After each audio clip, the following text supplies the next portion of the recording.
3 minute کا سنانے کے لیے جا رہا ہوں، اس امید کے ساتھ کہ آج اذان سنیں گے، کل نماز پڑھیں گے۔ ہاتھ اٹھا دیجئے انشاءاللہ۔ میں سمجھ رہا ہوں آپ کہاں ہیں، آپ کو جگہ پکڑا کر کے ہم رہیں گے۔ دیکھیں کہاں آپ پٹری پر آتے ہیں، لائن پر آتے ہیں۔ ایک آدمی بھیک مانگ رہا ہے، حضرت عمر گزر رہے ہیں، پوچھا کہ یہ آدمی جو بھیک مانگ رہا ہے یہ غریب ہے کہ امیر ہے؟ کہا حضور یہ تو مجبور ہے، غریب آدمی ہے۔ کہا غریب نہیں ہے، بھکاری ضرور ہے، غریب نہیں ہے۔ کہا کہ وہ کیسے؟ کہا کہ اللہ کی پہلی نعمت بھی اسی کے پاس ہے، اللہ کی آخری نعمت بھی اسی کے پاس ہے، پہلی نعمت بھی اس کے پاس، آخری نعمت بھی اسی کے پاس۔ یہ آدمی بھکاری ہو سکتا، غریب نہیں ہو سکتا۔ کہا حضور پہلی نعمت، آخری نعمت کیا ہے؟ کہا یہ جو سانس ہے یہ اللہ کی پہلی نعمت ہے، یہ پہلی نعمت ملتی ہے بچہ پیدا ہوتا ہے زندہ، یہ آخری نعمت ہے سانس نکل جاتی ہے آدمی مر جاتا ہے، مردہ ہو جاتا ہے۔ اللہ کی پہلی نعمت، اللہ کی آخری نعمت سانس ہے۔ بھکاری بھی اگر بھیک مانگ رہا ہے تو اللہ کا شکر ادا کرنا پڑے گا۔ ایک چور پکڑا گیا، سزا ہو گئی، حضرت عمر نے فیصلہ کیا کہ ہاتھ کاٹ ڈالو تاکہ دوسرے کے مال کی حفاظت ہو، دوسرے کو نصیحت ہو۔ وہ گڑ گڑا کر کے کہنے لگا حضور پہلی غلطی تھی، معاف کر دو۔ کہا یہ ہو نہیں سکتا، میرا خدا پہلی غلطی پر پردہ ڈالتا ہے، پکڑتا نہیں ہے، دوسری غلطی کرتا ہے پھر پردہ ڈالتا ہے، پکڑتا نہیں ہے۔ جب بندہ باز نہیں آتا تب خدا پکڑتا ہے۔ تحقیق ہوئی تو پتہ چلا کہ 100 بار کا چور نکلا۔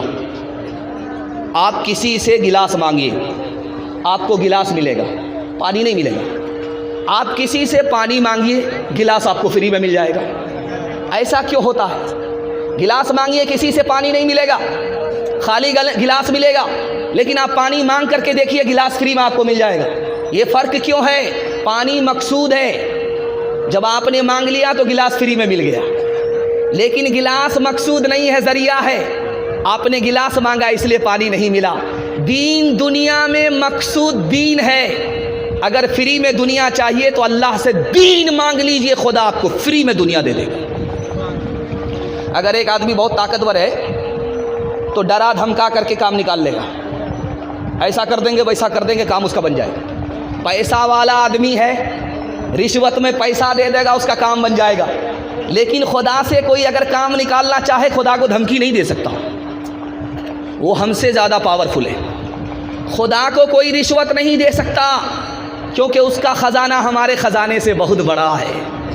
خدا سے کام نکالنا ہے تو ایک ہی کام کرنا ہوگا، خدا کے پاؤں پکڑنے ہوں گے، داڑھی پکڑنی ہوگی، توبہ کرنی ہوگی، اللہ کام نکال دے گا۔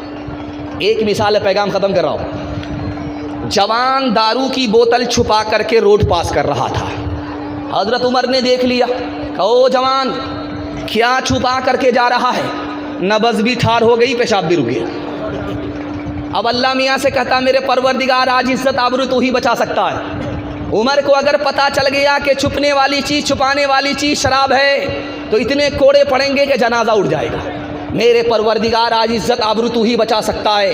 دل کی بات دل تک پہنچ گئی، حضرت عمر دوڑے دوڑے آئے، کہا دیکھو جوان تم نے کیا چھپا کر کے رکھا ہے؟ کہا حضور کچھ نہیں ہے۔ کہا دکھاؤ۔ جیسے ہی ڈھکن کھولا، جوان کی توبہ قبول ہو چکی تھی، اللہ نے شراب کو سرکہ بنا دیا۔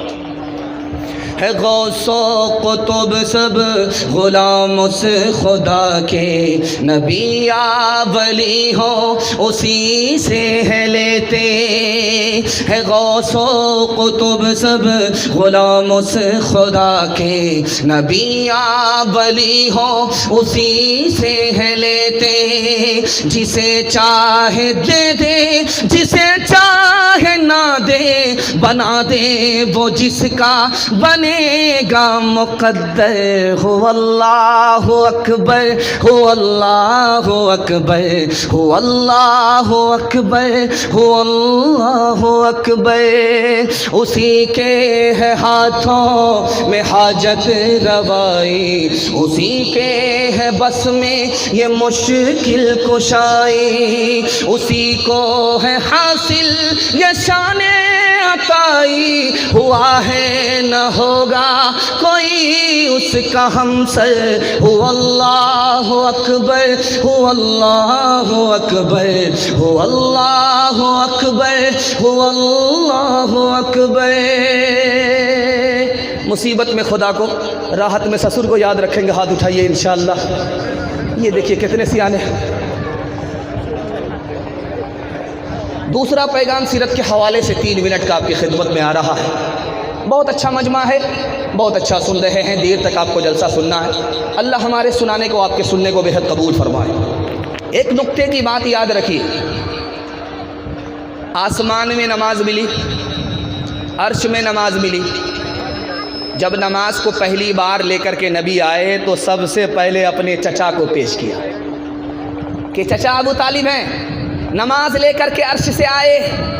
سب سے پہلے یہ تحفہ کس کو پیش کیا؟ ابو طالب کو۔ ابو طالب نے کہا کہ نماز کیسے پڑھتے ہیں، سجدہ کیسے ہوتا ہے، دکھاؤ۔ نبی سجدے میں چلے گئے، سبحان ربی الاعلیٰ، سبحان ربی الاعلیٰ پڑھ کر کے سجدہ دکھایا کہ اس طرح سجدہ کرتے ہیں۔ ابو طالب نے کہا مجھ کو سجدہ پسند نہیں ہے، سر تو نیچے ہو جاتا ہے، سرین اوپر ہو جاتی ہے، مجھ کو سجدہ پسند نہیں ہے۔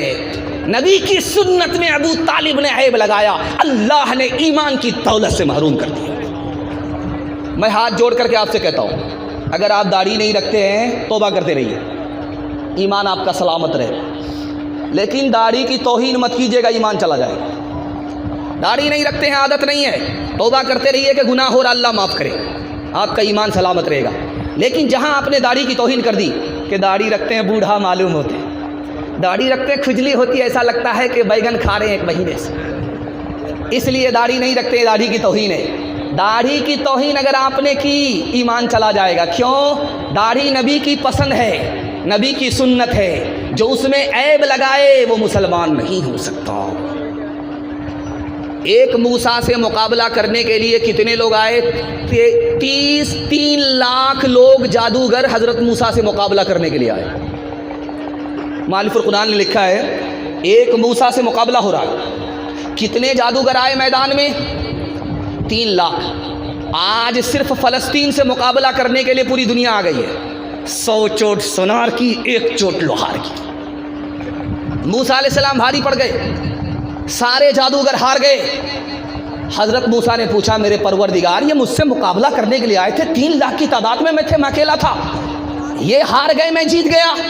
کہا موسیٰ یہ مسلمان ہوئے ہار بھی گئے، کلمہ پڑھ کر کے یہ مسلمان اس لیے ہو گئے، یہ جو آئے تھے میدان میں تم سے لڑنے کے لیے تمہارا کپڑا پہن کر کے آئے تھے، تمہاری داڑھی رکھ کر کے آئے تھے، تمہارے سر کے بال تھے، تمہاری لاٹھی تھی، یہ تمہاری نقل اتار رہے تھے، اس لیے میری رحمت نے گوارا نہ کیا جو تمہاری نقل اتارے داڑھی کی، جو تمہاری نقل اتارے بال کی، جو تمہاری نقل اتارے کپڑے کی، اس کو جہنم میں ڈالے، اس لیے میں نے ان کو کلمے کی توفیق دی، یہ مسلمان ہو گئے۔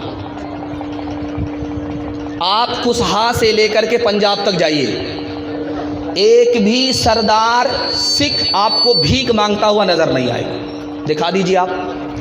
کسہا سے لے کر کے آپ چلے جائیے پنجاب، ایک بھی سردار بھیک مانگتا ہوا نظر نہیں آئے گا۔ اور مسلمان میں پوتا اسٹیٹ لیول کا فقیر ہے، باپ نیشنل فقیر ہے، اور دادا انٹرنیشنل فقیر ہے، گدھا ہو کر کے بھی شعر لکھتا ہے، یہ ریکارڈ مسلمانوں کا ہے۔ آپ کو سردار بھیک مانگتا ہوا نظر نہیں آئے گا۔ دوسری بات بتانے کے لیے جا رہا ہوں، کسہا سے لے کر کے پنجاب تک کوئی سردار آپ کو بغیر داڑھی کے نظر نہیں آئے گا، چاہے چھوٹی ہی داڑھی رکھے، بغیر پگڑی کے آپ کو نظر نہیں آئے گا۔ سردار کی تعداد اس ہندوستان میں ایسی ہی ہے جیسے آٹے میں بال، اور مسلمان کی تعداد اتنی زیادہ ہے جیسے آسمان پر ستارے، لیکن مسلمان سے زیادہ عزت سردار کو ملی ہے، مسلمان کو نہیں۔ کیوں؟ انہوں نے دین اور دھرم کو دانت سے پکڑا، اللہ نے عزت کی چوٹی پر پہنچا دیا۔ ہم نے دین اور دھرم کو ٹھوکر مارا، اللہ نے ہمیں ٹھوکروں میں ڈال دیا۔ ایک مثال ہے، پیغام ختم کر رہا ہوں، ہاتھ اٹھا کر کے وعدہ کیجئے، بیوی سے پوچھ کر کے داڑھی رکھیں گے انشاءاللہ، کبھی رکھنے نہیں دے گی۔ آپ کو داڑھی رکھنا ہے پہلے رکھ لینا. ایک آدمی نے کتاب میں پڑھا تھا جس کا سر بڑا ہوتا ہے وہ بے وقوف ہوتا ہے, جس کی داڑھی بڑی ہوتی ہے وہ بے وقوف ہوتا ہے. اس نے سوچا یار سر کو چھوٹا تو کر نہیں سکتے, داڑھی کو چھوٹی کر سکتے ہیں. کینچی تلاش کیا, کینچی نہیں ملی.